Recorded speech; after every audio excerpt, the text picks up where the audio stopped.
OTEC is just another one of these baseload renewable power sources that's available in a certain band. And turns out a lot of that geographic band is highly dependent on the flow of marine diesel. They're burning diesel fuel, not even like petroleum. They're burning the worst of the worst using 70-year-old technology that is no longer manufactured. They can't get replacement parts, and it's just breaking down. And the logistics of getting oil to a lot of these places is driving the cost up. There's been a nice confluence of events in OTEC over the last 2 decades with the development of offshore oil and gas infrastructure. This offshore oil and gas infrastructure development has brought the costs of a lot of the components of OTEC, turbines, pumps, heat exchangers, larger and larger vessels down to the point where it is now competitive in a lot of these regions with oil and gas. And that means cheaper, more plentiful energy for these regions, which of course means more human flourishing there.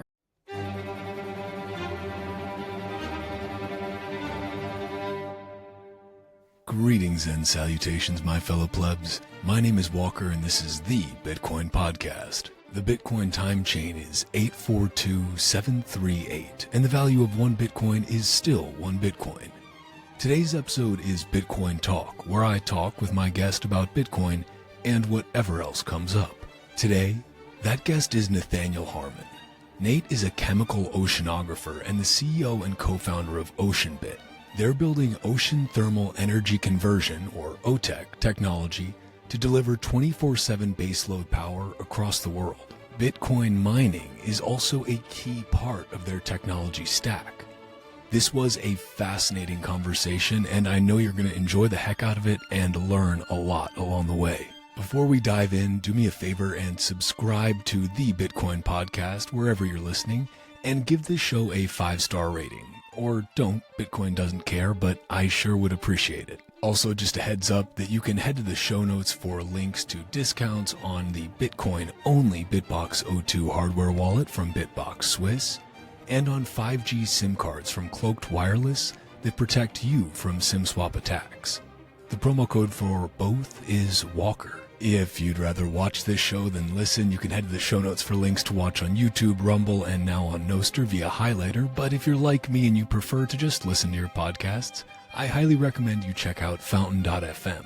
Not only can you send Bitcoin to your favorite podcasters to give value for value, but you can earn Bitcoin just for listening to this fucking podcast. And if you're already listening to the Bitcoin Podcast on Fountain, consider giving this show a boost or creating a clip of something you found interesting. Finally, if you are a Bitcoin-only company interested in sponsoring another fucking Bitcoin podcast, hit me up on social media or through the website bitcoinpodcast.net.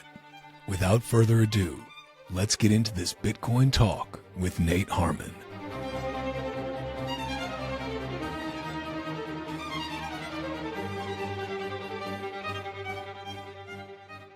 I started doing just the roll from the top things after it was kind of a meta podcast. I interviewed Peter McCormick, who I've just always really enjoyed. Like, his is still What Bitcoin Did is still one of the podcasts I listen to the most. And he was like, "No, mate, you got to." My accent, my Peter imitation is terrible. I got to work on it. Like, "No, mate, you got to roll from the start. The pre-roll is the best part." And I was like, "Okay, I learned something new." You just start talking and you see what happens, and sometimes you get some gems in there. But I was, as part of my preparation for this, I was watching your chat with Peter. It was from about a year ago, I think, and just fascinating stuff. It was a good primer on a lot of this, but also excited because a year is a long time in the Bitcoin space. A lot can be done there. So, Nate, excited to have you here today. Thanks for coming on another fucking Bitcoin podcast. It's a pleasure to have you here. Oh, it's awesome. It's thanks for having me. Really excited. Yeah, besides Peter's, yours is great. But really, I'm just not. I don't know. I have too much work to do, and I rarely listen to too much outside of you two. Wow, I'm honored that I'm included in that list with Peter, and I found the same for myself because I early in the Bitcoin journey was like podcasts were hugely helpful for me because, sometimes you read stuff and it's like, this is going over my head a bit and I want to hear somebody like explain it in more detail and I want to be able to be driving or doing whatever else I'm doing while that's happening. And so loved podcasts. And then the further along you get, it's like, I still mine fiat for a living. So this is my side hobby, which I enjoy very much. But fiat work is not always conducive to having podcasts in my ears. So I've had to cut down my consumption. And now I'm making one now too, and another fucking Bitcoin podcast. And so it's like I still have my top ones. Like I love Peter's, I love Guy Swan's because he just reads literally everything. Preston Pish has his great like Bitcoin show on the Investors Podcast Network, but I've kind of tamed it down from the list that I had before to basically those ones that I at least are in my recurring cycle. But glad that you're on this one. Bitcoin podcast number go up, I think, is a good thing. We need to saturate the podcast market and just really, really overwhelm all of the fiat monetary podcasts. I think that's the key to mass adoption. Right. I think maybe a good place to start out here. Let's start at the very beginning. And I like to ask a question that's pretty broad and you can take it any way you want to. There's no rules with it. But just quite simply, who are you and how did you get here today to be doing what you're doing? Yeah. It's a great open-ended question. So my name is Nathaniel Harmon. I go by Nate. I am an oceanographer by training. So I study the ocean. In particular, I specialized in marine geology and geochemistry. So the things in the water that are not moving or moving by are not alive, right? So no biology. I'm not really a biological oceanographer. My wife is the biologist in the family. I am a chemical oceanographer. I did analytical chemistry, method development, process engineering, platform development, so, autonomous in situ measurement platforms, buoys and whatnot.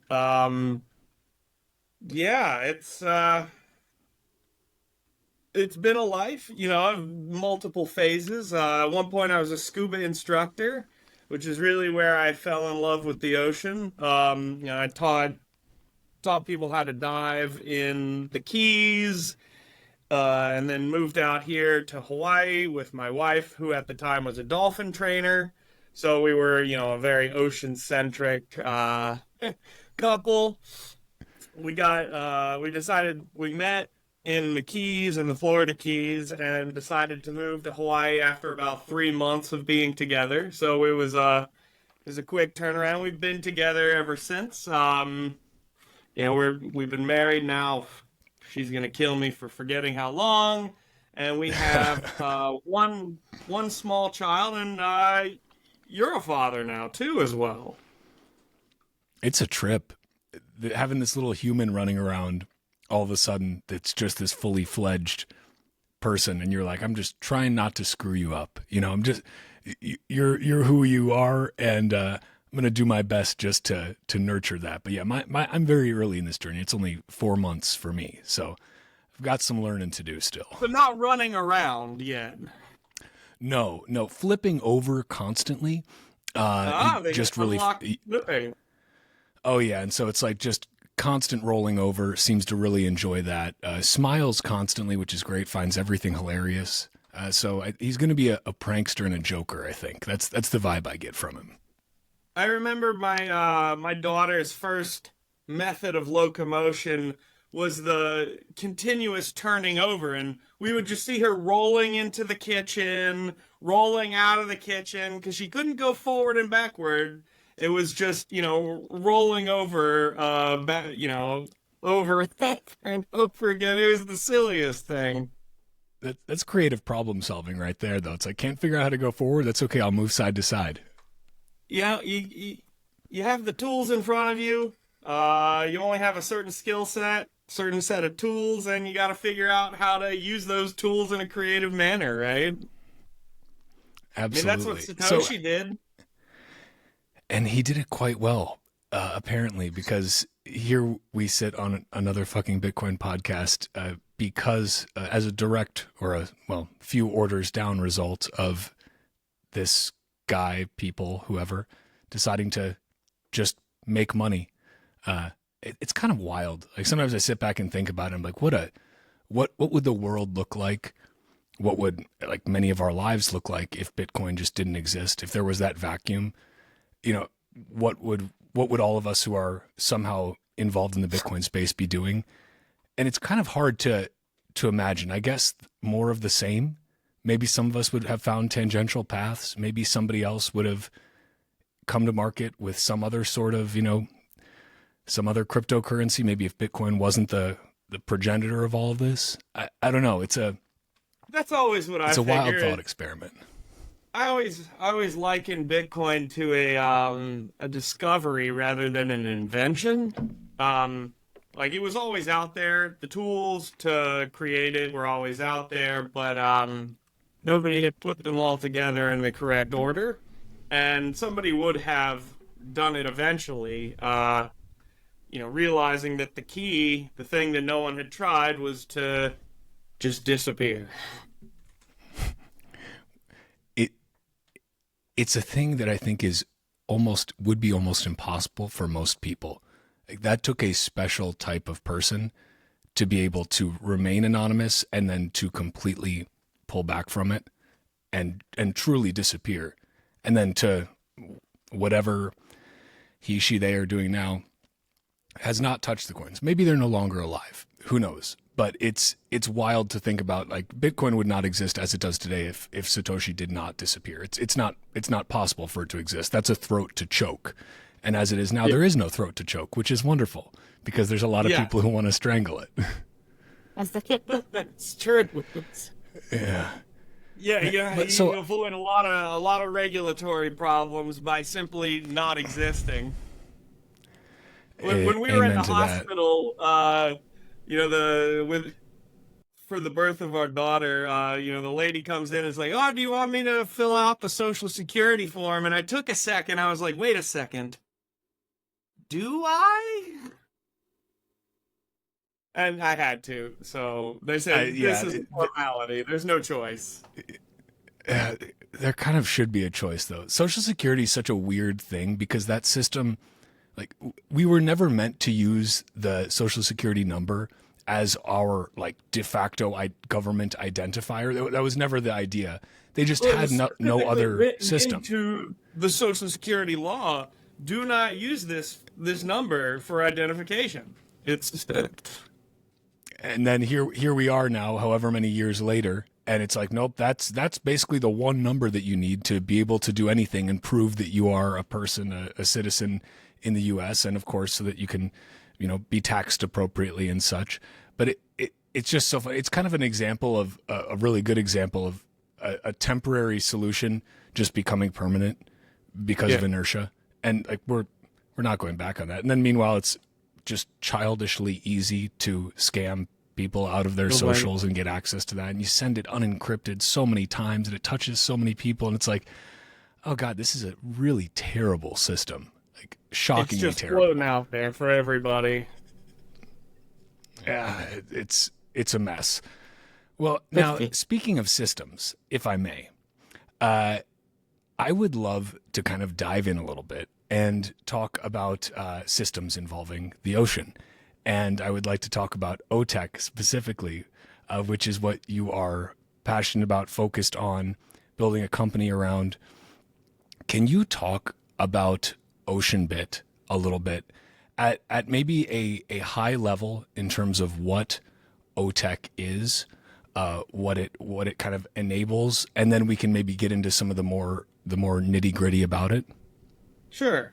Yeah, so Ocean Thermal Energy Conversion, or OTEC, which I hate the acronym because it's not intuitive. So I'm trying to trying to start saying ocean thermal now, like geothermal, because that's essentially what it is. It's kind of an offshoot of geothermal, where instead of using the heat from the coming up from the center of the planet, right?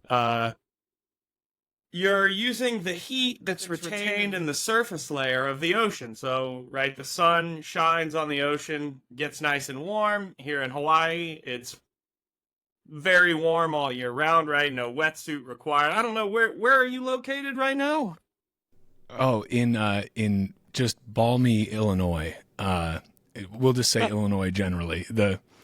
I, I've lived in a couple of places. I've lived out on the West Coast for a little bit, but I've somehow found my way back to the Midwest. I'm a small town Wisconsin guy, like very small town. That's why I'm still, habit of drinking Miller Lite. I can't get around it. It's like my body requires it somehow. But yeah, Wisconsin and Illinois is where I've lived for most of my life. I've never been to Hawaii, and it is on my list of places I need to go, like, as soon as possible. It just looks too beautiful to ignore for too long. Yeah, it's definitely a very special place, and we got warm water all year round, right? As does most of the tropics, and a lot of small island development states, and yeah, ocean thermal energy uses that difference in temperature between the warm surface water and deep cold water. You run what's called a Ranken cycle, so it's just like a steam engine. You're taking heat from one location and moving it to a heat sink. So the cold water, you're moving heat from the warm water to the cold water, which is mediated by a working fluid. So in our case, we use ammonia. It's the best for the particular temperature range. And you use the warm water of the surface to boil that ammonia, right? Turn it into a gas. That gas now flows through a turbine, which spins. Of course, you can extract electricity.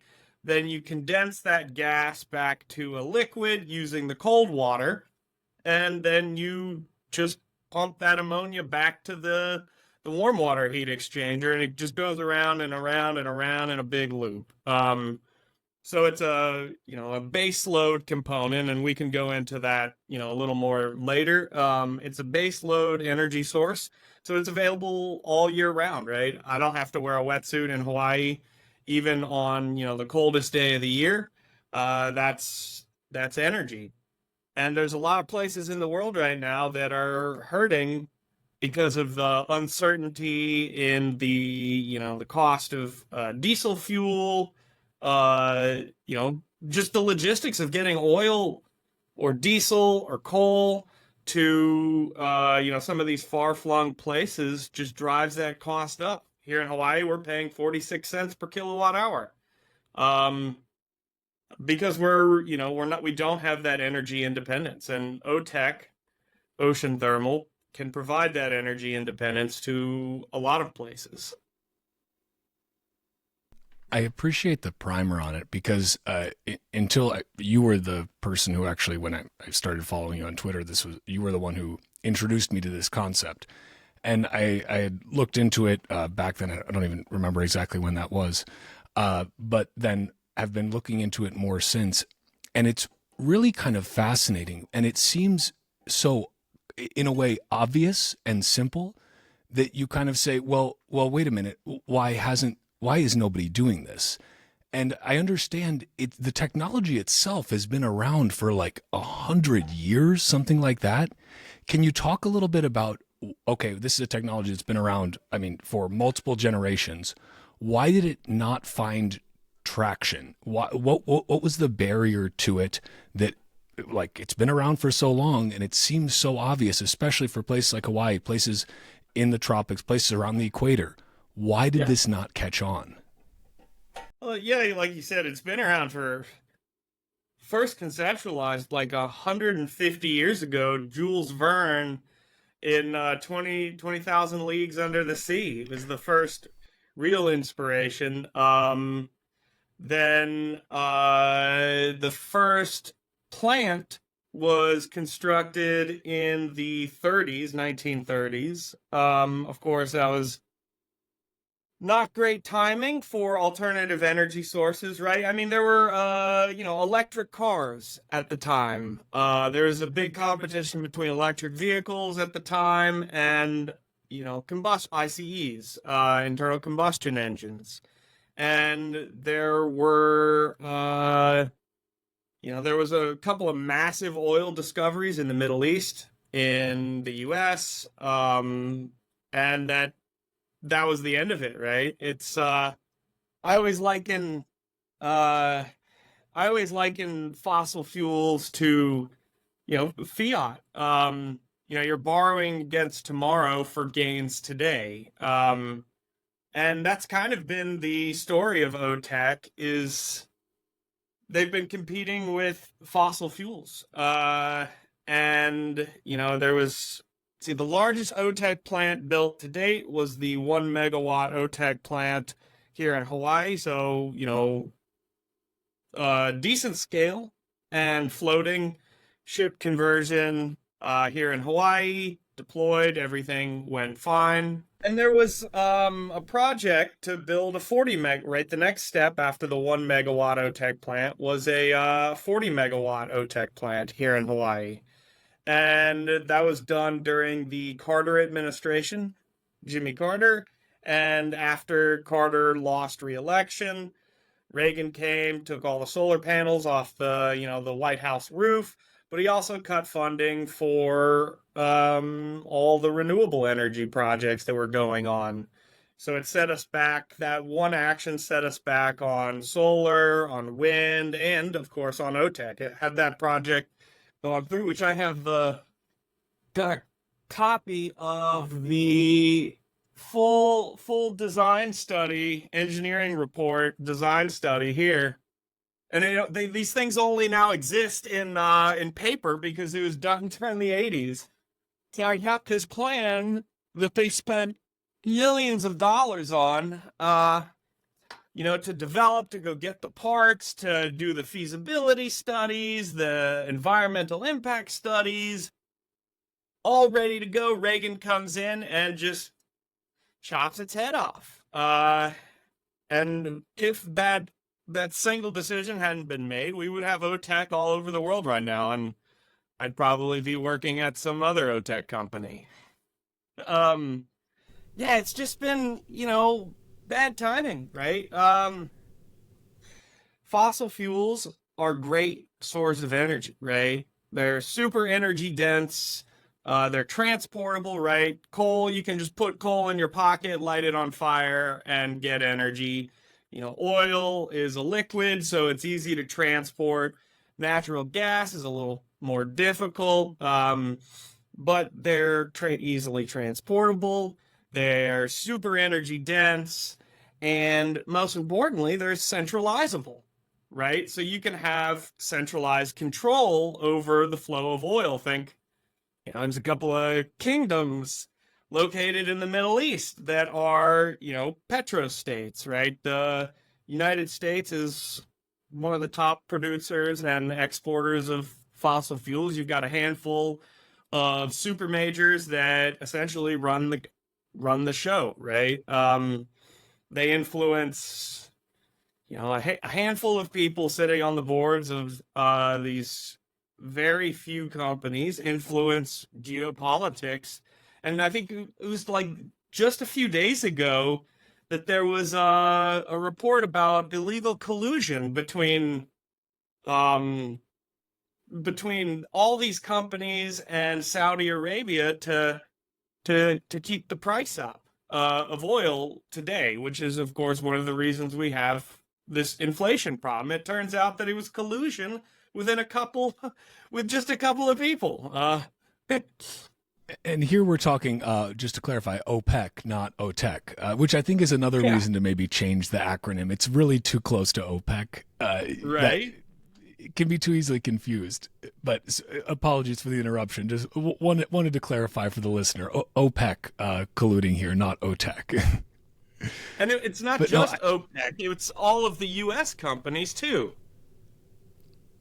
Or was it? Honestly, yeah, I'm curious on that because, I mean, this is the interesting thing. So I think that there is, if I talk about the Bitcoin space specifically, there is oftentimes a knee-jerk reaction to any sort of quote renewable or green energy, and that's because obviously there have been we look at things like wind and solar, which have some massive drawbacks. If we talk about solar specifically, you're completely tied to the production of these rare earth metals that are dug up by literally children in in Africa. Like this is not we're it's an exploitative industry that has also been massively subsidized to even have a chance of existing because the economics didn't make sense. And I think there's this general knee-jerk reaction to anything that is deemed as green or renewable, again, to say that, well, this must just be another scam. But I think it'd be helpful. I'm curious, would you agree with the statement in general, more energy use, more energy abundance equals more prosperity and more human flourishing? Like we should be trying to harness as much energy as possible. A statement you agree with? 100%. I think that's important for people to realize as they're, if you're listening to this and thinking this is some other, green tech, climate change, WEF agenda scam, you're a person who believes that we should harness as much energy as we can, that is good for human flourishing.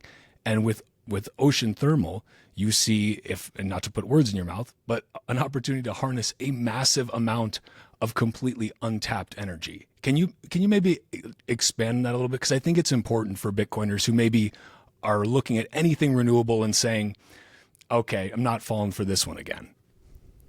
Yeah, I mean, it's like most renewables, they are location specific. Geothermal only exists where you have, geothermal available. You can't just, I guess you could drill down farther, but there's economic problems with that. You can't just build a river where one was not. You can move a river, but there's consequences. So with a lot of baseload renewable energy sources, they're only available where they're available. And this is even inclusive of nuclear as well. You need massive amounts of cooling water for nuclear power. And that's just simply not available. You also need restrictions on, you have fallout zones, like nuclear doesn't work for Hawaii. And OTEC is just another one of these baseload renewable power sources that's available in a certain band, geographic band. And turns out a lot of that geographic band is highly dependent on the flow of marine diesel. And they're burning diesel fuel, not even, like petroleum. They're burning the worst of the worst using 70-year-old technology that is no longer manufactured. They can't get replacement parts, and it's just breaking down. And the logistics of getting oil to a lot of these places is driving the cost up. And there's been a nice confluence of events in OTEC over the last 2 decades with the development of offshore oil and gas infrastructure. So this offshore oil and gas infrastructure development has brought the costs of a lot of the components of OTEC, turbines, pumps, heat exchangers, larger and larger vessels down to the point where it is now competitive in a lot of these regions with oil and gas. And that means more cheaper, more plentiful energy for these regions, which of course means more human flourishing there. I appreciate the clarification on that because again, for folks that are listening or watching, I think it's important to take a step back to check our biases at the door when we encounter new things. And this is one of those things where, again, I don't see a ton of reasons to be anti ocean thermal. Are there? I guess what are, if any, what are the common pushbacks that you encounter when you're raising this topic? What do people bring up as why I don't like this, or why it won't work, or why we should forget about ocean thermal? Well, it's been proven for almost 100 years now. 1931 was the first plant built, so there's no question whether it works or not. There's always been a question of the cost, but that's simply a matter of production capacity, economies of scale, which luckily, like I just said, with advancements in offshore oil and gas, some of those gains have already been made in production capacity, economies of scale. Right, we can buy our first for our first commercial development. We're just going to buy off the shelf components, things, like HDP extrusion pipes. These turbines exist, large scale water pumps, ammonia systems. Every ice cream refrigeration facility is using an ammonia refrigeration system, which is just an ammonia Ranken cycle run in reverse. And in fact, for our R&D facility, we're going to run a ammonia compressor in reverse because it's cheaper than getting a custom turbine made. Yeah, it's cost. The environmental impact is extremely minimal. You're pumping cold water up to the surface.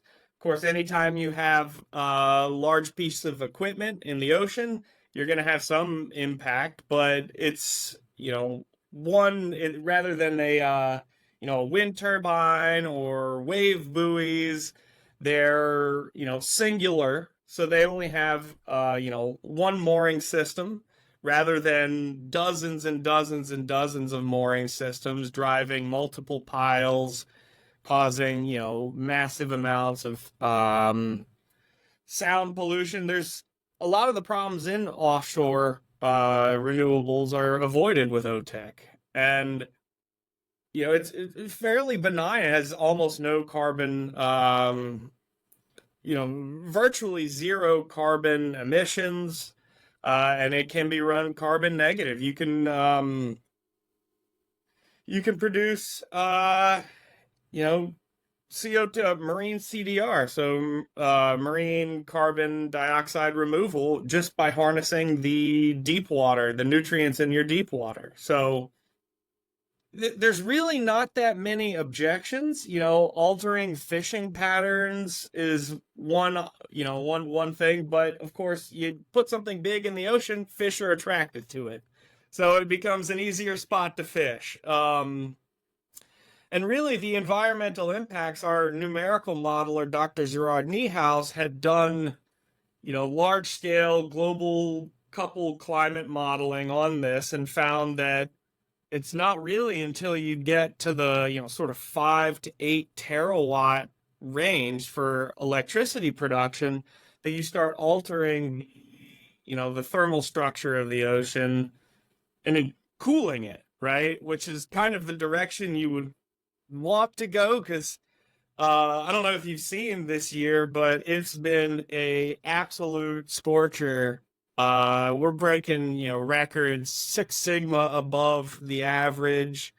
It's been absolutely brutal, but I look at the sea surface temperatures just straight mooning, and I go, well, that improves the efficiency of OTEC. So, yeah, I mean, 5 terawatts of electricity is more electricity consumption than all of humanity uses today. So it's there's a lot of potential and very little drawback. You can build it with off-the-shelf components, so it's not like you have to, create a new industry. You're just, outside of titanium, it's steel. We have plenty of sources of steel, and I think Norway just found a massive titanium deposit. So I think the price of titanium is going to come down, which is always a good thing. Speaking of good things, it's always a good idea to review your Bitcoin security setup and upgrade it with the latest and greatest open source hardware. Head to bitbox.swiss/Walker and use promo code Walker for 5% off the fully open source Bitcoin only Bitbox O2 hardware wallet. Then get your Bitcoin off the exchange and into your own self-custody. The Bitbox O2 is seriously easy as hell to use, whether you are brand new to Bitcoin, just starting out, or you're a seasoned psychopath and maybe you already have a few hardware wallets. Again, it is fully open source. You can head to their GitHub and verify for yourself. Please do not just trust me. Plus, when you go to bitbox.swiss/Walker and use the promo code Walker, not only do you get 5% off, but you also help support this fucking podcast. So thank you. Now, I appreciate that because, again, it seems that so much of this, so much of the pushback is, again, cost-driven. It's about the economic feasibility of this. Like with so many projects that involve harnessing energy in stranded or in isolated places where there is a potential energy abundance, but because the location is isolated, because perhaps the population around it is small and also perhaps not having a ton of capital to invest in this themselves, it requires external investment. And that external investment says, well, when am I going to see a return on my investment? Well, obviously, what's in it for me? Is this going to make money? And it seems that now this is kind of this this beautiful thing about Bitcoin is that you have now a new way of making these sorts of projects not just viable but profitable, where you no longer need to justify, well, you're going to be spending however many millions, billions of dollars, and we can't exactly say how many years until you start to see a return on that, but we swear it's coming. It's like, no. We'll plug in some miners and get it going from day one. So I would love maybe perhaps before we get into the Bitcoin side of things, can you talk a little bit about where OceanBit is at in this process? I know you're running kind of some proof of concepts, some pilots, but can you talk about that and what kind of the planned build out is for you guys in terms of what sorts of facilities, whether they be land based or floating and mobile. What does that look like? You mentioned already some of the inputs that are becoming more economical already, but where are you guys at right now as a company, as an organization, and what are you targeting in terms of actually starting to deploy this at scale? What does scale look like for OceanBit? And maybe what kind of timeline are we talking about here? Sure. So right now we are operating and executing on 3 major components of the business. So first is technical development of what we call demand response OTEC, which is that coupling of not just Bitcoin mining, but high density compute in general. Like most companies in the mining space, we realized fairly early on that Bitcoin mining is just one type of high density compute, and other options are supercomputing, large language model training, things that require purpose-built data centers. You can't just easily plug in high density compute to an Amazon cloud server data center. Those are general purpose computing, general purpose cloud computing servers. But you really need to, for high density compute, you have to custom build your HVAC system, custom build electricity distribution, and oftentimes build purpose-built power plants. Like all the supercomputers, Lawrence Livermore, at all the different national labs, they all have power plants built specifically for them. And so Bitcoin is just one flavor of that high density compute. So we're doing the technical development of demand response OTEC, which is our patented coupling of high density compute with low temperature heat engine, or in our case, OTEC. We are doing the technical qualification of our vessel design with we are working with one of the marine classification societies, DNV, on the technical qualification of our vessel design. So we're building vessels, repurposing, refitting existing vessels into power plants. And we're working on the technical qualification with DNV. This is de-risking that, for insurance purposes, for project financing purposes. And then we are now engaging in commercial development with our first 25 megawatt power plant. So we're, and I will we have an agreement with a country, and I will let them, I'm going to save the announcement for them once we finish the initial feasibility analysis. So that's really where we are and what we're executing on at the moment. That's quite incredible. I appreciate you keeping it close to the chest with the country, but I'm just thinking, okay, it's tropical, perhaps equatorial, given that that's a nice zone. I won't ask you to reveal anything else, but that's fascinating. And I think, maybe I can ask this without giving anything away. Does the country involved also plan to utilize this OTEC generation for Bitcoin mining? Is that part of the plan that you guys are working on with this country, or how does that work? This will go back to demand response OTEC, demand response ocean thermal. The demand response of the Bitcoin mining component is a key piece in the economic and thermodynamic puzzle and electrical puzzle of our, novel plant ship designs. So the, I don't know if you've ever been in a Bitcoin mining data center. It's hot, right? So these computers put off quite a bit of heat that needs to be processed, needs to be dealt with. Well, since OTEC relies on a, 30 degrees Celsius to 4.5 degrees Celsius delta T, difference in temperature between that warm surface water and the deep cold water, and the heat coming off the miners is about 50 degrees Celsius. We can reincorporate that heat back into the initial power generation cycle, so essentially getting change back. So we can produce a little bit more power. We can increase if you want to get, go down the rabbit hole, we can increase the quality of the working fluid at the turbine outlet, which increases the lifespan of the turbine. Right, so it's a pure gas coming out. We get more energy, better, more efficiency for the cycle. But it also serves, as a demand response mechanism. If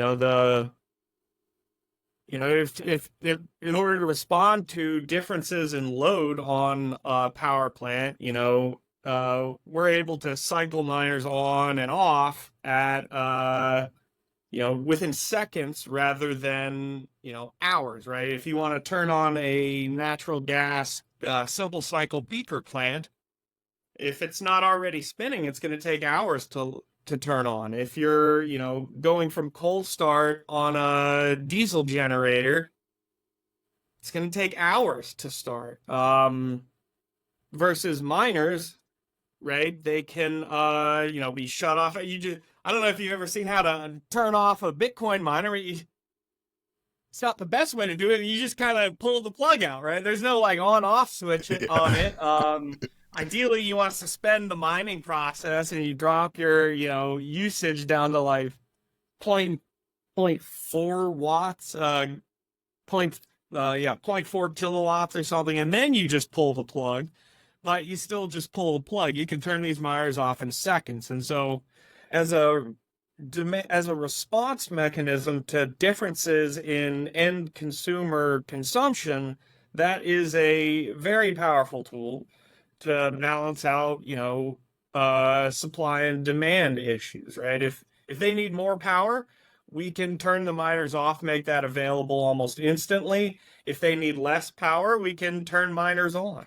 And then the other interest, so that's the thermodynamic coupling, the electrical coupling, and then on a sort of OTEC unique aspect is that, I've mentioned that OTEC is baseload power.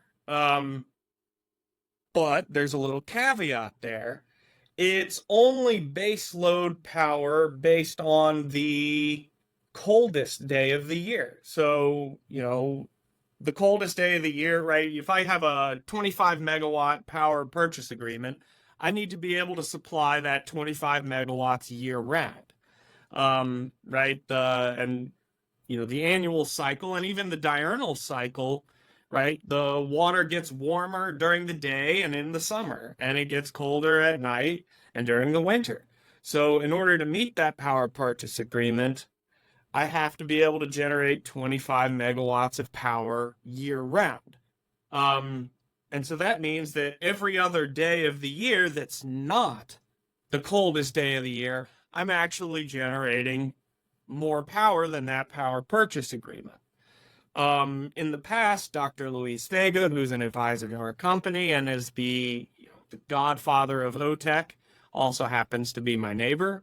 He had been able to negotiate a power purchase agreement for, that baseload component based on the coldest day of the year, and then a variable intermittent rate on that excess energy that you produce every other day of the year.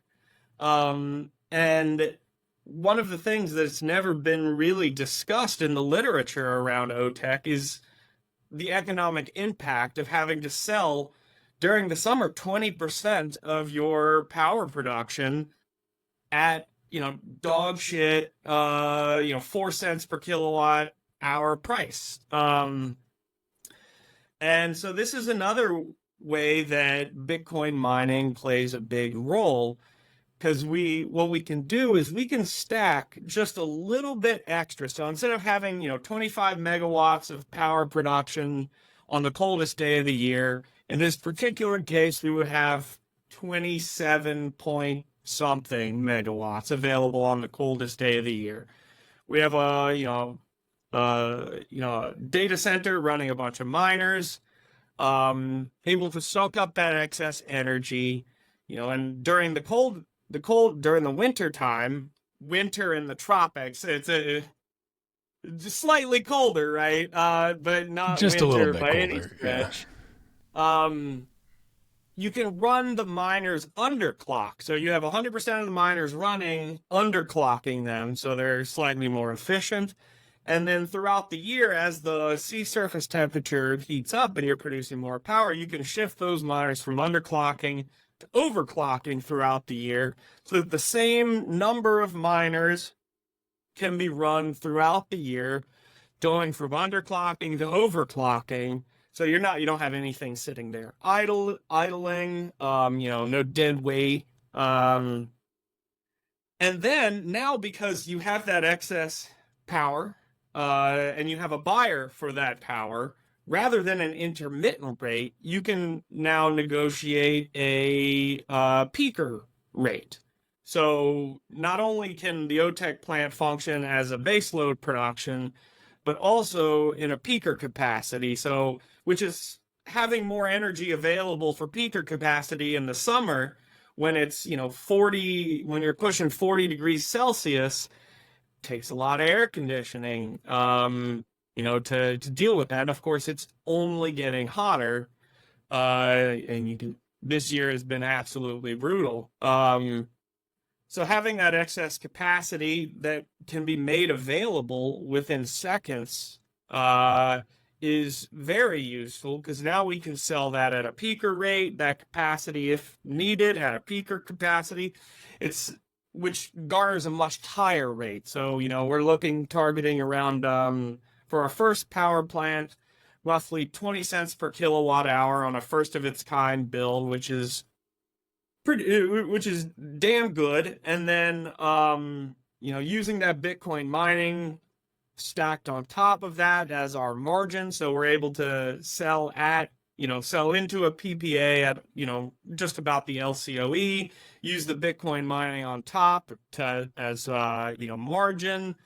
Then that's somewhere between 12 and 20% of the production, and then that capacity is available as peaker capacity, which gets upwards of 40-50 cents per kilowatt hour.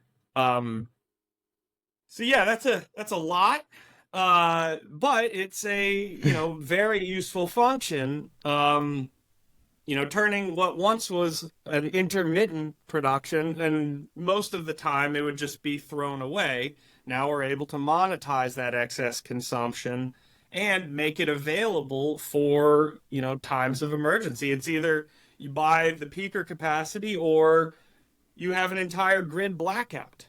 That adds to grid reliability, and it's just an incredibly important function. I love that, and I think this is such a fascinating rabbit hole. And again, for me, like, I only found out about like what the hell OTEC was, even though it's been around for 100, 150 years, whatever it is. I only found out about it because I started following you on Twitter and was like, OTEC, what the hell is that? Let me do some research on this.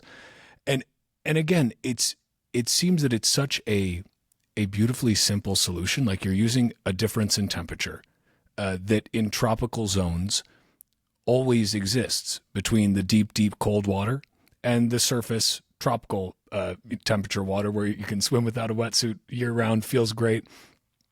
And I'm curious, for these miners, I would assume you're using immersion miners. Is that correct? And are there any additional benefits there? Like, are there any additional efficiencies that can be gained by using immersion miners versus, a lot of, I've seen, I toured Riot's facility during BitBlock Boom when I went there, and I got to see kind of the standard setup where they've got kind of the hot room in the middle of one of these, massive racks. And boy, that room, it could have been a sauna. Like, it was already hot because it's Texas. And I'm a northern climate guy, so I was not doing so well in the heat. I was a bit hungover too. So I was especially not doing well. But then we went into the immersion facility that they were building out there, and it was quiet and it was cool. And so, are you guys using immersion miners? What does that look like? Anything interesting that's able to happen because of that immersion mining? Yeah, we're that's the plan, is to use immersion mining, right? We're limited in space, right? We're on a vessel, so we have limited space. So we need to cram as much energy density into as small amount of space as possible. And so two-phase immersion is the highest energy density available, and it's a simpler system. Rather than right now, I think a lot of people are using single phase, but over time, as these miners get more and more efficient, as you're able to put more and more power into each unit, you're going to inevitably have to move to two-phase immersion. And it's there's less pumps involved. It moves on its own, and it enables us to, like I said, with the thermodynamic coupling, dump that heat very efficiently back into the Ranken cycle itself. So when the miners boil the immersion fluid, it turns into a gas. Then you need a heat sink to condense it back to a liquid, and we can dump that right back. Use the working fluid of the OTEC cycle power system as that cold source. So we get that heat back into the power generation. At least that's the current plan. We will, things could change, but that has been and is still the current thinking on there. Okay, that's fascinating. And maybe can you just kind of paint a picture of these vessels, like what they actually look like, what kind of rigging? I mean, I'm assuming you're dropping some piping really deep, like really deep, so it's a lot of piping presumably. But can you paint a little bit of a picture of what do these vessels, what will they look like, and what's kind of like how, just out of curiosity, how big of a crew do you need for these things? Are they pretty much stationary? Do they move around a little bit? What does the actual operation of one of these ocean thermal vessels look like? Well, the vessels themselves are just repurposed container ships, or bulk carriers, or oil transport. The Depending on the market at the time, they go there's it's a very cyclical market on vessels. There's usually one type of vessel that is more expensive at a time at any given time, and then the other ones are cheaper. It doesn't really matter. We just need a hull. So regardless of what vessel we would acquire, it would look like a container ship from the outside, and we're just going to hollow it out, stick a power plant. So from the outside, it's not going to really look like anything. It'll just look like a container ship without a bunch of containers on it. Um, and then yeah, so you have the vessel as top sides. Having a big vessel, we can weight it. We can ballast it so that it sits really, really low in the water, which improves the efficiency, cuts down on parasitics, parasitic load, things like pumps. The higher you have to pump water, the more energy it takes to pump that water, right? So if you have, you're pulling water into a vessel from outside and you're sitting 9 meters below the surface, you've got 9 meters of head available that you don't have to pump, right? So you want those heat exchangers, all that water to be as low as possible in the vessel because it increases efficiency. So that's helpful. For our initial vessel, which we're going through the technical qualification on, we are considering a freestanding hybrid riser system. So there will be, there'll be a mooring system, and between 2 and 3, either 3.2 meter diameter pipes or 2 4 meter diameter HDPE rigid pipes, go extending down from 30-40 meters down to the 1,000 meters. Then there will be flexible piping from there that will, there'll be a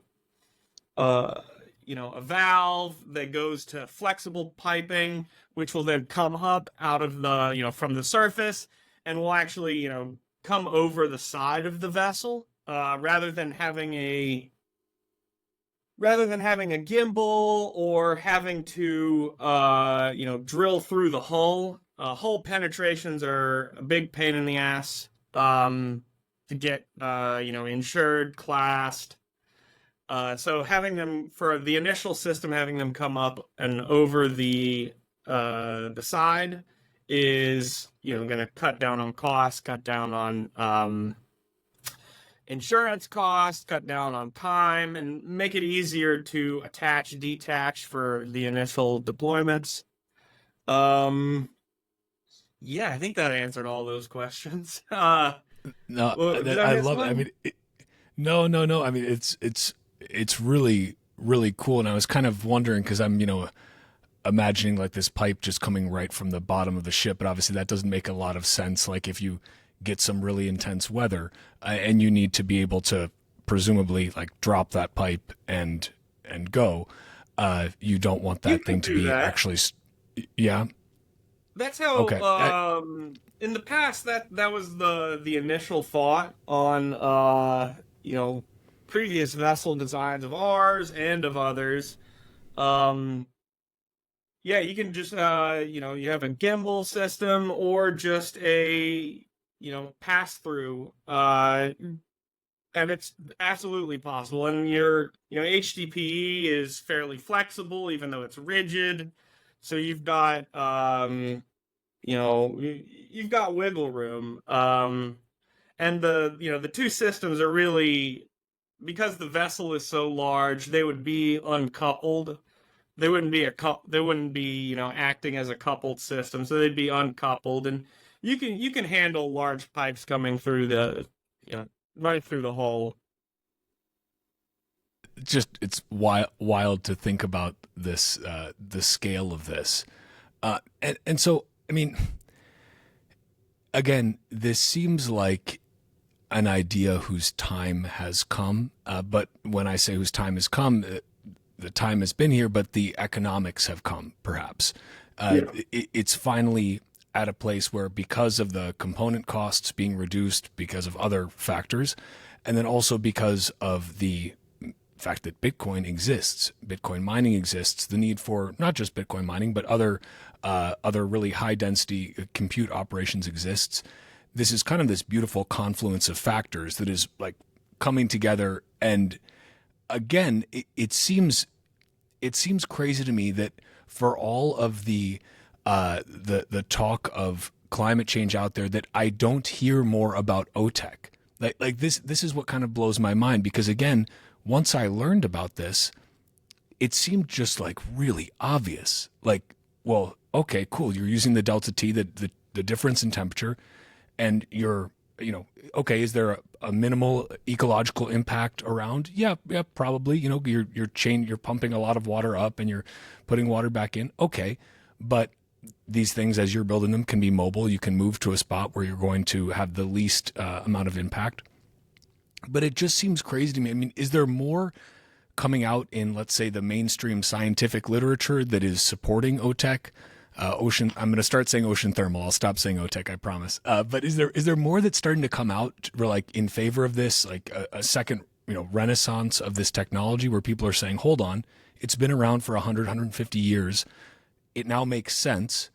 Why aren't we trying to do this more at scale? I mean, are you guys one of the only companies, I would assume, focusing on this? Are there a lot that I'm not educated and I'm ignorant of these? I don't know. What does that landscape look like?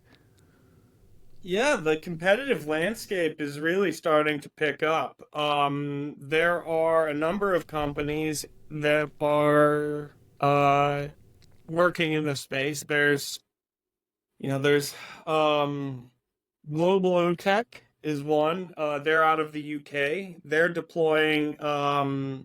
doing their technical qualification on a circular platform design right now. There is OTE Corporation. They have been working on a SBIR program. I think with the Army on that one, and there may be a plant in development with them. Mitsui, which is one of the largest shipping companies in the world, has been in the space, is starting to really ramp up their, you know, involvement in the space. Shell has put some capital into a couple of companies, one out of companies and organizations out of India, a couple here, one here in Hawaii on the heat exchanger side. So Mackay, Shell has invested in one of an OTEC company out of Houston that's working on a multi-purpose offshore power station, so incorporated solar, wind, wave, and OTEC. And I'm pretty sure, if I remember correctly, their focus is on subsea OTEC. So, melting the OTEC to the sea floor rather than at the surface. Um, there are the Koreans, the Japanese are ramping up their OTEC, and the Chinese as well. So the Chinese last year deployed floating a floating 20 kilowatt OTEC power plant. So that was their first OTEC deployment just last year. So it feels like OTEC is at a inflection point right now, and once the first power plant is built, there will be a gold rush. Once the first at scale power plant has been built, it turns into just an absolute gold rush. Are these other companies, organizations, nation states that are pursuing this right now? Are they incorporating Bitcoin into their economic models like you guys are? Or is it some are, some aren't? I assume that China perhaps is not, given their stance on Bitcoin mining, at least publicly. But what does that look like? Are you guys unique in that respect? Yeah, I mean that's really what we brought to the table. Our unique innovation was that coupling of high density compute with OTEC.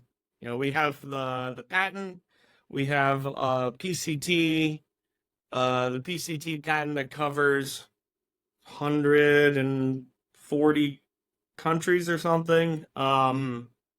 So it's we've had discussions about incorporating our demand response IP into some of their economic models, and we'll see where that goes. It's interesting because one would think that given the history of ocean thermal, and even though many of the component prices have become more economical, that there is still a huge kind of gap in capital to deal with here, and that what you guys are doing at OceanBit is uniquely positioned to address that gap, to actually make it not just like, oh, we need to subsidize the heck out of this thing, and then maybe in the future, once we've subsidized it for enough years, it'll be profitable enough for the free market to take over, which seems to be how at least as an American, the United States treats a lot of things. Like that's how the United States treats solar, right? We're reviving these solar companies that went bankrupt however many years ago and bringing them back. And there's, I think, a lot of, anytime you involve like large government subsidies, which get larger by the year thanks to inflation, there's a lot of potential for just corruption and mismanagement and misuse, and it's a market distortion. And so what I see from you guys is an opportunity to make ocean thermal genuinely make economic sense from the start without needing to ask for these subsidies, without needing to pump a bunch of taxpayer or printed money capital into this. It's like it actually makes economic sense to do this right now. And so I think that's beautiful. And again, it seems that turn down any money, any subsidies. Well, no. I mean, we're still in the fiat system, right? And if the fiat system wants to give you a subsidy, absolutely. But what I'm saying is it gives me a lot of hope in the economic model that you're discussing, that it actually does make sense. That yes, if the government says, I want to hand you $1 billion, well, you know what? We're late stage fiat. Like, why not take it? But you don't need to. Like, you can actually make this work. And perhaps the subsidies would speed things along a little bit. And perhaps one could make an argument in favor of subsidies. I am generally against them at a principle level. But that being said, if late stage fiat wants to throw you a bone, you may as well chew. But it is what it is. But I think that this is just such a fascinating area again. And I'm curious if there are perhaps like, what are so we've discussed a little bit like what is ocean thermal and kind of how it works and OceanBit's approach to it and Bitcoin mining, how that factors in. But are there some kind of second order potential effects of this? Like I know, desalination is going to be something that the world needs in the coming years, but it's incredibly expensive because it's incredibly energy intensive. Does ocean thermal help some of these things? Like, does it help speed along some of those or make them more economical? What are the other kind of pleasant unintended benefits of ocean thermal, maybe outside of just what it appears on the surface? Yeah, what's really interesting about ocean thermal is that it's able to sort of hack these these fundamental equations, right? Um on the both the desalination side and the carbon dioxide removal side. In order to, desalinate seawater, which, as you point out, is going to be as, water scarcity ramps up, it's getting hotter and hotter, especially at the equator. You're going to have water, increasing water scarcity. Um, in order to desalinate water, you have to remove the salt content from it. And the only way to do that, because it's in solution, is to boil it. You have to boil it. And so when you boil it, the water vapor rises up and the salt's left behind. So the equation is, you have your water, you have to add its water and salt, you have to add energy to the equation. Out comes, water vapor and solid salt. That's the equation, right? You have to put energy in there. OTEC gets around that particular equation through what we've been discussing has been a closed cycle configuration. There is a second way to run ocean thermal power plants, and that's called open cycle. And you use a flash evaporation process rather than having a working fluid, ammonia in our case for the closed cycle. You use flash evaporation in you create a vacuum, you have a filter, large filter, fancy filter, but a filter. You create a vacuum, you run that warm water through the filter and into that vacuum chamber. That causes some of that water to flash evaporate on the spot, creating, right? You leave the salt behind, you leave a brine behind. So some portion of the warm water that you're running through the system flash evaporates. Then you can take that vapor, run it through a turbine, and then use the cold water to condense it back to a liquid. But now that liquid is, of course, fresh water. You have with open cycle, there's a different set of not challenges, because it's been proven for a long time. Dr. Vega had built a 210 kilowatt open cycle power plant here in Hawaii back in the 80s. It was the first OTEC power plant connected to the grid. The difference really is in costs and of the size of certain components. So for closed cycle, you need large heat exchangers. No way to get around it. On the open cycle side, you don't need you need way less heat exchangers, but you need a giant turbine. Happens to be the low pressure side of a nuclear turbine. So if the nuclear industry is to ramp up, open cycle OTEC becomes far more viable. Right now, it's hard to get your hands on one of those turbines, so we're not our initial focus is on closed cycle because it's very simple. All the components are available. So it's an interesting dynamic where you can get both energy and desalinate water from the same system, right? Rather than having to put energy in, you get energy out and water. And this is, definitely very, very useful in a lot of small island developing states. And then on the MCDR front, right, carbon dioxide removal, the thermodynamic equation is you take fossil fuels, right, big chunk of hydrocarbon, you light that hydrocarbon on fire with some oxygen, you produce outcomes energy and CO2, right? That's the equation. You hydrocarbon, oxygen, fire, out comes energy, and CO2. So in order to get that CO2 from the atmosphere back into a more manageable form that can be stored, sequestered, for long periods of time, you have to reverse that equation, right?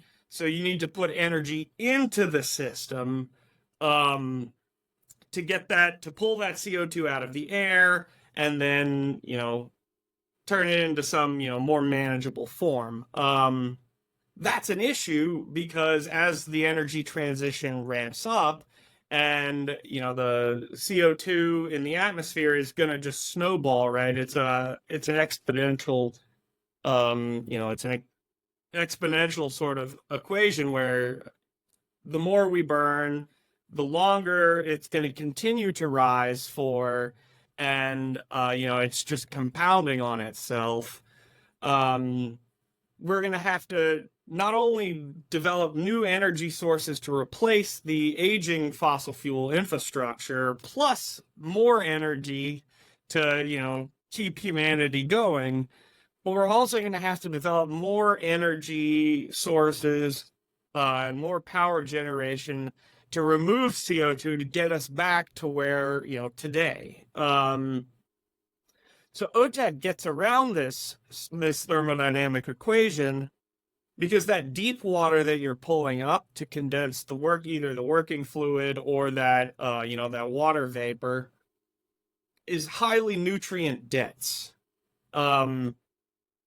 And you can harness those nutrients to grow, phytoplankton. Those phytoplankton will uptake carbon from the atmosphere, and as they die and sink below the photic layer, they take that carbon with them, sequestering it for 1,000 years. Of course, depending on where you are in the thermohaline circulation, somewhere between 500 and 1,000 years, which is valuable, right? And you have that cold water, you're using that cold water to produce power, so power comes out of the situation, out of the the system, but also on the back end, almost as for free, you can there's a little bit of tweaks you have to do. You have to increase the density by combining it with your warm water flow. You need to introduce some turbulence into your return flow so that it mixes faster, so that the settling velocity, the settling plume settling depth, where that deep water plume settles is still within the photic layer, but essentially you can, with the right configuration, you can get that MCDR for free, which is of course a product that you could sell carbon credits or, renewable energy credits or whatever the system that's inevitably developed to help offset other emissions of other carbon-based power plants. So that's really, again, I continue to be more and more fascinated by this because this seems to be a much like Bitcoin, a never-ending rabbit hole. And again, I think that it's really important. Like, I'm of the opinion that that pretty much everything is good for Bitcoin. And when I see Bitcoin being used in Bitcoin mining being used in new and innovative ways, I think that that's wonderful. And I don't care if that is being used in Texas to balance the load that ERCOT is dealing with, and to take some of those gas peaker plants owned by, I think a lot of them are owned by Buffett and Charlie Munger, rest in peace. And also deal with the fact that the sun sets at night and wind blowing is intermittent. I don't care if it's being used there or if it's being used to literally just handle excess power generated by the difference between the cold water at the bottom of the ocean and the warm water at the top. Like, I think that's just fascinating. And I think that the more ways that we find, because that's the beauty of Bitcoin mining, is it's like you just need power. You just need electricity. Yeah. And the more ways that we find to find these stranded areas of electricity, like, that's great for Bitcoin. And so, again, well, I think this is just, that's all it is, right? And we waste so much energy. Yeah. Go ahead. It's just a tool. It's a new component of of the grid stack, and it has use within the entire supply chain of energy. How we the pipelines themselves that transport oil and gas throughout the country. There's wasted energy there. The awesome things that are being done with methane flaring, which is very important, right? It was uneconomical to go in and cap that methane. Well, now there's an economic incentive to do that. The waste gas from landfills. There's just so many use cases to where Bitcoin mining can be applied to improve the grid in just a multitude of ways. It's a tool that you can use. That it's just a new tool that we have access to. And it's quite a wonderful multi-tool at that. And I talked with Daniel Batten on this show about CH4 Capital. He's a fascinating guy, lovely guy, and that was such an interesting conversation. And again, this is one of those cases where, as with ocean thermal, is as with landfill gas mining, it's one of those things where it's so, like, it seems too good to be true. It seems like in the case of ocean thermal, like, you mean you're just dealing with a difference in temperature, and because of that you can generate power, and that power can be actually financed by the build out of that power can be financed by Bitcoin mining. And with Daniel's case with landfill mining, it's like, you mean you can literally turn trash into treasure? You can literally take methane, which I think that everybody, no matter where you stand on the quote climate debate, I think that everybody can agree that they don't want to breathe methane. And like, if you say that, I want to breathe methane, that's great. Go stand in a landfill for a while, and then I'll believe you. Like, I don't think that anybody wants that. And it's, again, one of those things where I don't find very many reasonable critiques to it. And again, I think that fossil fuels, as you pointed out earlier, are incredibly important because they're a super energy dense medium, right? They're incredibly energy dense. They have allowed us to, progress as a civilization to where we are right now. And through that, we're also able to build incredible pieces of machinery and all these other things that then enable us to explore other technologies like ocean thermal, which previously were not economical, but now are. Look at it. And I think that's beautiful. Look at it like, renewables are low time preference versus fossil fuels are high time preference. They're fiat fuels, right? I mean, the U.S. dollar is propped up by, of course, oil, and the trade of oil in U.S. dollars.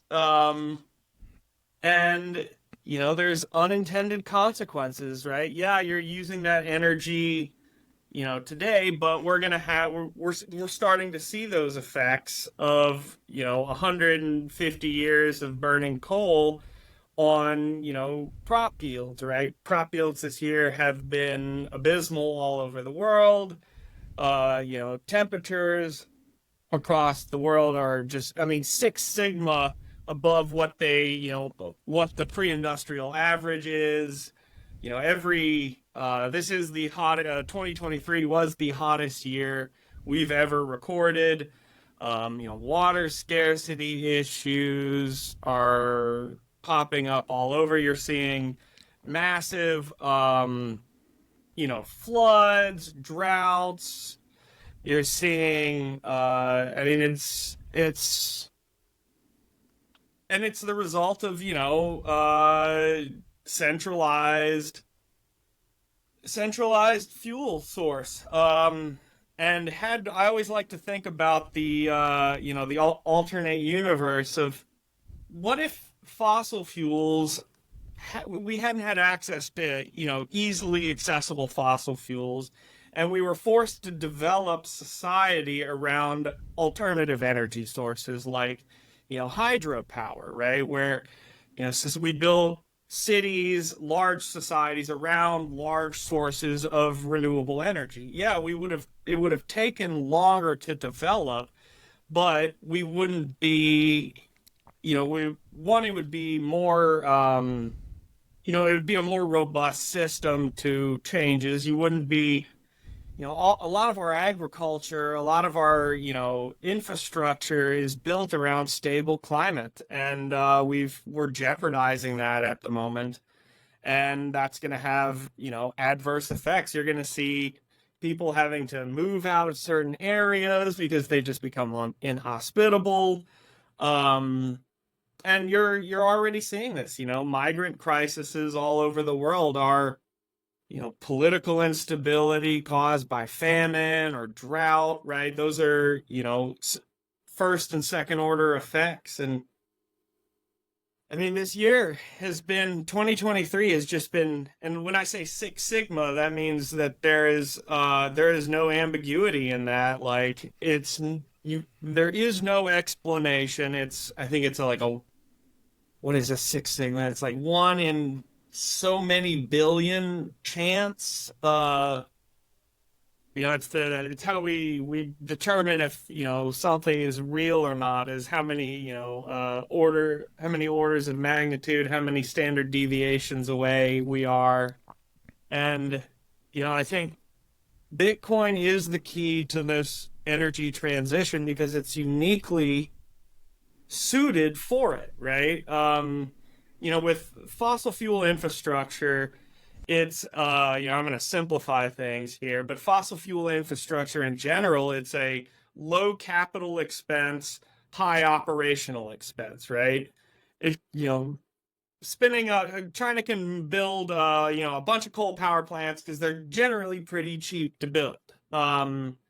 We've built them for 100 years. The economies of scale exist, so you can build them cheap, but you have that additional cost that you need to acquire the fuel to burn, right? And so that's operational expense versus renewable infrastructure, hydro dams, geothermal, nuclear, OTEC. These things are high capital expense, but relatively lower operational expense, right? Once you build large scale renewable power plants, well, it costs nothing for the sun to shine. It costs nothing for the wind to blow. It costs nothing for the geo to therm.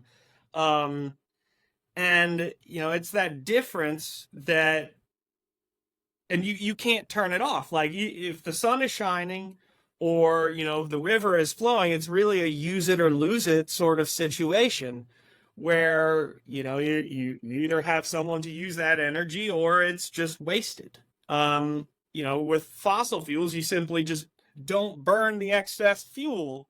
That's the most economic solution. As, with the halvening and the hash price, collapsing, you're going to end up with each epoch that continues, that hash price is going to go further and further down, and eventually that operational expense of having to acquire that fossil fuels is never gonna pay for the mining itself. But if you have very low marginal cost solar or wind or geo, where, well, now it's essentially zero. If no one's going to buy it, it's zero. It has no cost to you. It's zero. So regardless of what the hash price is, Bitcoin mining has a incredibly important function in taking that curtailment and dealing with that curtailment and providing a revenue source to these, renewable energy developers. And I think it's the key piece of the puzzle that's been missing. Is that how do you deal with curtailment? And that's again where Bitcoin, as with ocean thermal or as with landfill gas mining, Bitcoin mining itself at times seems too good to be true, right? Because it's like, well, and I think that's where a lot of the skepticism comes in from the outside, where it's like, okay, yeah, you're saying Bitcoin fixes this and Bitcoin fixes that, and now you're saying Bitcoin mining fixes all of this and is our solution. But I think we're seeing the narrative shift. I think there's a palpable change in the palpable shift in the Overton window around Bitcoin mining, where the evidence is stacking up so much that it's becoming, just really an untenable position to hold, that, well, Bitcoin is, burning the planet or whatever. But I'm curious kind of what, from your perspective, like what is your, if you had to explain it like I'm Elizabeth Warren, for example, how would you explain like what's your elevator pitch for ocean thermal plus Bitcoin equals good thing that you should support?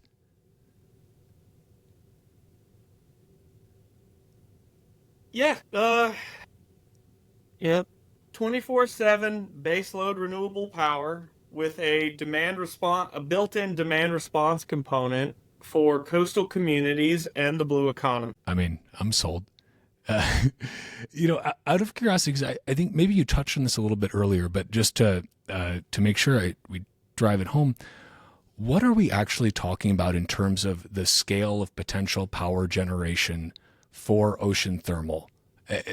Like what, to a layman, like what are we really talking about here in terms of numbers? Yeah. So, the rate limiting step on ocean thermal power production is going to be the feedback, right? The cooling of the ocean. The changing and the thermal structure of the ocean, and it's about 5 terawatts of electricity, which is just a mind-blowing amount. Yeah. That's so, and again, for the layman out there, including myself, typically we see like Bitcoin's energy consumption measured in terawatt hours, which is the amount of terawatts over the course of, like they typically average out, like this is how many terawatt hours it will use over 1 year. Can you equate that just, again, for those of us who do not have these things sort of top of mind, what does that kind of look like? So fair, because I assume we're talking total number of hours in the year, amount of generation at any given time. To get to terawatt hours per year, terawatts is a unit of power. Terawatt hours is a unit of electricity. So, you multiply terawatts by, 8,760, and you get, 44,000 terawatt hours or so. 5 terawatts times 8,760, 44,000 terawatt hours. So wait, that's if I'm correct, I think according to Cambridge's research, Bitcoin is like 150 terawatt hours, right, per year, something like that. So we're talking multiple orders of magnitude greater than the Bitcoin network. This is like an unfathomable amount of energy. I can't even say unfathomable right now. That's how unfathomable it is. Yeah. That's nuts. And it's, that's the crazy thing, is it's just kind of like, it's just sitting there. Most of our planet is water, is salt water, but it's it's all around us. And again, it's kind of one of those things where, I mean, I love an idea whose time has come. And I love the symbiosis of something like ocean thermal with Bitcoin, because it's incredible when one technology can make another actually viable. And it's this, 100 years ago, of course, they couldn't have conceived that something like Bitcoin was going to come along and change this equation of economic viability. But now here we sit at this really fascinating time, and to think as well about the second and third order effects of this sort of technology, and how, I mean, so much, there are a lot of people living in tropical climates and equatorially that can genuinely benefit from this, and that can drive down their cost of energy, i.e. their cost of living, because energy that's the base component of most of every economy on the planet, right? What is your cost of energy? And to see that driven down by the natural resources that they have around them. And again, it's just like, what's your delta T? What's your change in temperature? I just think it's beautiful. It's beautiful to see. Yeah, I appreciate that. It's cool. And I'm curious. So, I mean, if somebody's listening to this and they're like, okay, this is really fucking cool. Are you guys, if you can talk about this, are you guys hiring? Are you still seeking investment? Anything like that for somebody who's like, I just think this is really cool and I want to drop what I'm doing and get involved in this somehow. Is there a way for them to do that? Absolutely. On both of those accounts, we are, you can get in touch with me on Twitter, Nate Hawaii, on LinkedIn, Nathaniel Harmon, through our website. We have contact. Reach out if you have a skill set. And, this is, that's how I met our co-founder, Sam Benson. He reached out after he heard one of our podcasts, and we've been working together now with him for a year and a half. He's been kicking ass, and so we brought him on as a co-founder, and yeah, if he was he managed vessels for TK. He'd, overseen vessel conversions, vessel refits for the Royal Australian Navy. He'd done system integrations on RVs, research vessels. He's like, I've been working in and around the ocean my whole life. And this is putting that together. So absolutely. If you have any sort of, technical skill set, business skill set, we can absolutely use your assistance. That's awesome. I'll link your Twitter, of course, and the website in the show notes. I'm curious also, this is a completely unrelated topic, but are you reading anything right now that you would recommend for others to ingest? Am I reading anything? Fiction. Fiction's fine too. Fiction. Go ahead with fiction if you've got it. I read a lot of scientific papers, so fair. That makes sense. Yeah. If I could recommend one book that really assisted me, I'm not currently reading it, but it would be Capital in the 21st Century by Thomas Piketty. It's a monetary history of modern age, going back 350 years or so, looking at the Bank of England, and just the movement of capital. It helps, when I first started learning about Bitcoin, I knew I had to go teach myself C++ to read the code, right? And if you're to understand monetary history, you need a good history lesson, where we came from and how we got to where we are today, and the need for, Bitcoin. And yeah, Capital in the 21st Century, Thomas Piketty. It's heralded as one of the best economic books of the last 100 years. And then he has a follow-up, Capital and Ideology, which is, how ideology influences the movement of capital throughout an even longer history period. I haven't checked either of those out myself, so now I've got a couple good recommendations to dig into. I appreciate About that. 900 pages of real thickness. Oh, yeah. wow. Okay. All right. So I got it. So it's a real dig-in type of book. Well, And it's the type of book where you need to use the web portal, which has the addenda, the addendums,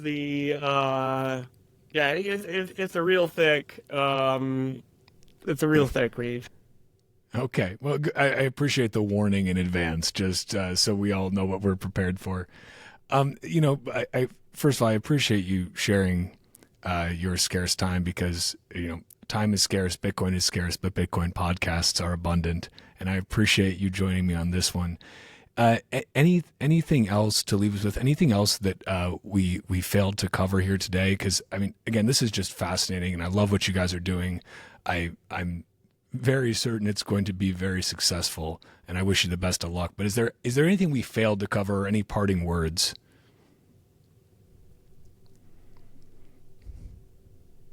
The ocean is life. We came from the ocean, and it holds the key to humanity's future. We need to take care of it.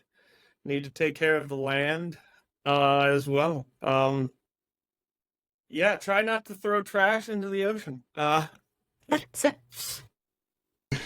This is good advice for everyone. Throw it into a landfill at least, so that Daniel Batten can mine Bitcoin with it. At least do that much. You'll be doing everyone a good service.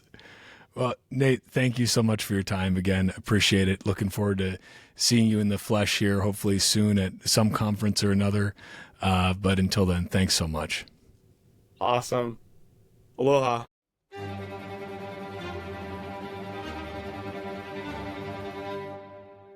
And that's a wrap on this Bitcoin Talk episode of the Bitcoin Podcast. If you're a Bitcoin-only company interested in sponsoring another fucking Bitcoin podcast, head to bitcoinpodcast.net/sponsor. If you're enjoying the Bitcoin Podcast, consider giving a 5-star review wherever you listen, or sharing this show with your network. Or don't. Bitcoin doesn't care.